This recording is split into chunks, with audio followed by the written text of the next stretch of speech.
नमस्कार साथियों, जगत महान न्यूज़ से मैं हूं तेजवीर सिंह। आज हम पहुंचे हैं गोहाना के सिविल हॉस्पिटल में।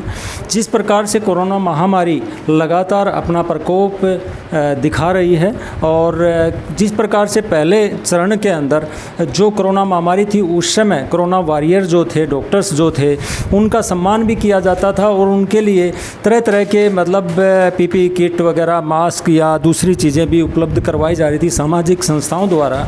और समाज के लिए भी सामाजिक संस्थाओं द्वारा काफ़ी कुछ किया जा रहा था। लेकिन आज इस दूसरे चरण में इस तरह की स्थिति नहीं है। लेकिन हम पहुंचे हैं कोरोना वॉरियर्स जो कि गोहाना हॉस्पिटल में पिछले चरण में भी उन्होंने काफ़ी अच्छा काम किया और अब की बार भी वो शहर के साथ साथ गांव की स्थिति को भी बरकरार संभाले हुए हैं। दर्शकों, आज हम बात करते हैं डॉक्टर चक्रवर्ती से जो लगातार शहर के साथ साथ गांव में भी कोरोना महामारी के बीच में कमान संभाले हुए हैं और लोगों का ख्याल रख रहे हैं, लोगों को सलाह दे रहे हैं। डॉक्टर चक्रवर्ती खुद को कैसे बचाते हुए लोगों का रैपिड टेस्ट भी कर रहे हैं और साथ में लोगों को सलाह भी दे रहे हैं और प्रिस्क्रिप्शन भी लिख रहे हैं। तो किस प्रकार से करते हैं जानते हैं। डॉक्टर चक्रवर्ती जी, आपका स्वागत है हमारे चैनल में। धन्यवाद सर, मैं जानना चाहूँगा, जिस प्रकार से पहले दौर में इतना ज़्यादा कोरोना का असर नहीं देखने को मिल रहा था, लेकिन अब की बार डेथ्स भी ज़्यादा देखने को मिल रही हैं और शहर के साथ साथ गांव में भी कोरोना फैल रहा है।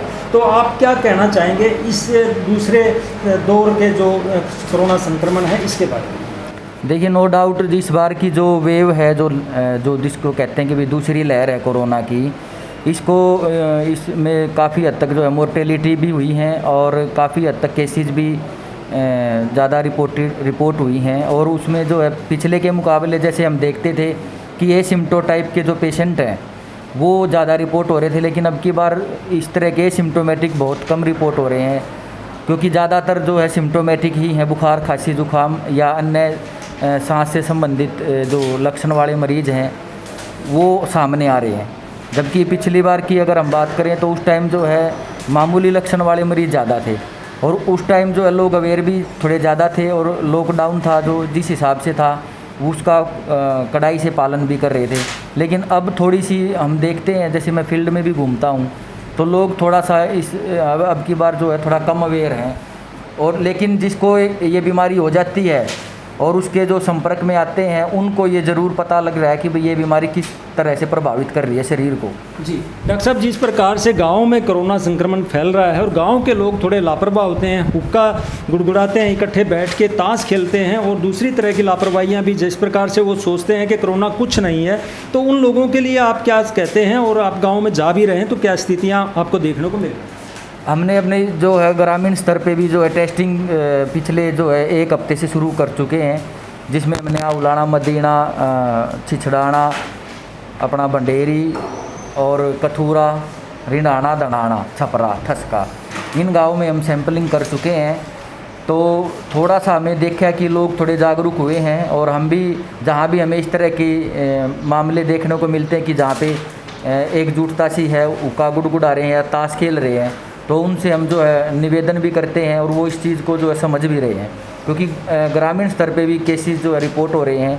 तो लोगों को थोड़ा सा अब जो है मोटिवेशन हम करते हैं कि भाई आप अभी जो है इस बीमारी से जो है अपने आप को बचा के रखें, थोड़ा सा अपने जो कोविड प्रोटोकॉल हैं उसको फॉलो करें।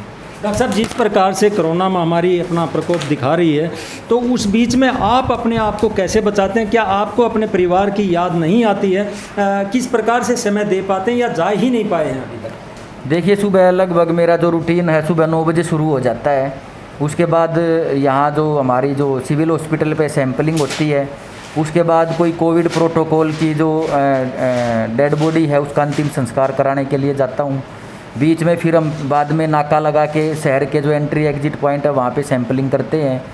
और इस तरह से जो है बीच में फिर वैक्सीनेशन का भी कार्यक्रम है, जो कहीं पे वैक्सीनेशन कैंप है या अपना सिविल हॉस्पिटल गोहाना में भी वैक्सीनेशन ड्राइव चल रही है, तो उसको भी सुपरविज़न कर रहा हूँ।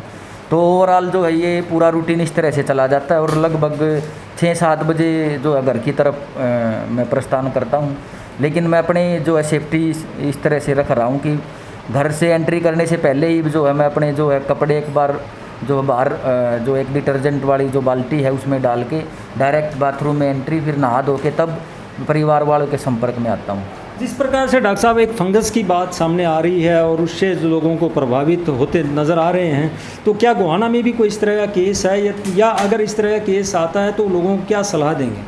अभी तक हमारी नॉलेज में कोई ब्लैक फंगस का कोई केस अभी गोहाना ब्लॉक में रिपोर्ट नहीं हुआ है।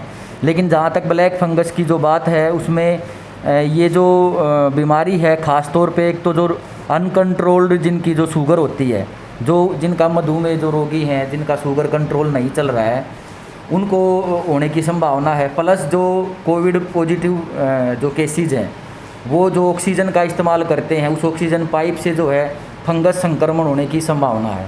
डॉक्टर साहब, जिस प्रकार से दूसरी लहर ये चल रही है और तीसरी लहर की बात की जा रही है, तो क्या इस तरह की कोई संभावनाएं नज़र आ रही हैं कि इस तरह का कुछ हो सकता है?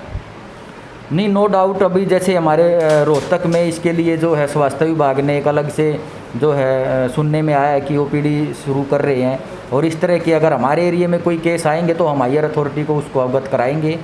और लोगों से फिर अपील की जा रही है कि जैसे जिनको जो खास तौर पे जो डायबिटिक पेशेंट हैं, वो अपनी जो है कंट्रोल में रखें, डाइट प्लान प्रॉपर लें, अपनी मेडिसिन लें, प्रॉपर अपना हेल्थी रूटीन है जो वो जो है लगातार जारी रखें।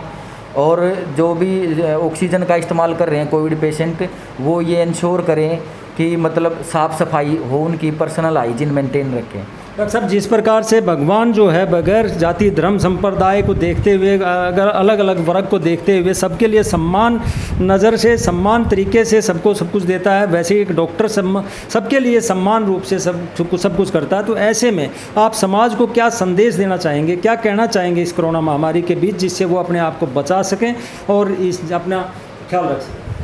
देखिए, मेरी लगातार लोगों से यही अपील है कि इसको हल्के में ना लें, क्योंकि हम देखते हैं कि जो कुछ एक मरीज ऐसे भी मिलते हैं, इसको जो है हल्के में लेते हैं, लेकिन बाद में जब उनको इसका संक्रमण बढ़ता चला जाता है, उनकी जो स्वास्थ्य पे जो दुष्प्रभाव वो सामने निकल के आते हैं, तो इसको हल्के में ना लें। पहली बात तो ये है। और दूसरा ये है कि जो भी जिसको अपनी आजीविका के लिए घर से बाहर आना जाना पड़ रहा है, वो विशेष ध्यान रखे कि अपने फैमिली मेम्बर्स को जो है वो सुरक्षित रखे। अपने जो बाहर जो जाते हैं तो कोविड प्रोटोकॉल का जो नियम है वो पूरा फॉलो करो। एक जगह ऐसी जो गैदरिंग है वहाँ पे ये इंश्योर करें कि अपना प्रॉपर जो है मास्क वगैरह लगा के जाएं, अगर कहीं अपने वर्क प्लेस पे जाना पड़ रहा है। तो मेरी ये अपील है लोगों से कि इस बीमारी को जो है हल्के में ना लें। जी, तो दर्शकों, ये थे डॉक्टर चक्रवर्ती जो लगातार कोरोना के बीच में काम कर रहे हैं और आपको सलाह भी दे रहे हैं कि कोरोना से किस प्रकार से बचा जा सकता है। तो दर्शकों, इसी प्रकार से जगतमान न्यूज़ की टीम आपको लगातार कोरोना के बारे में अपडेट देती रहेगी। गोहाना सिविल हॉस्पिटल से तेजवीर सिंह, नमस्कार।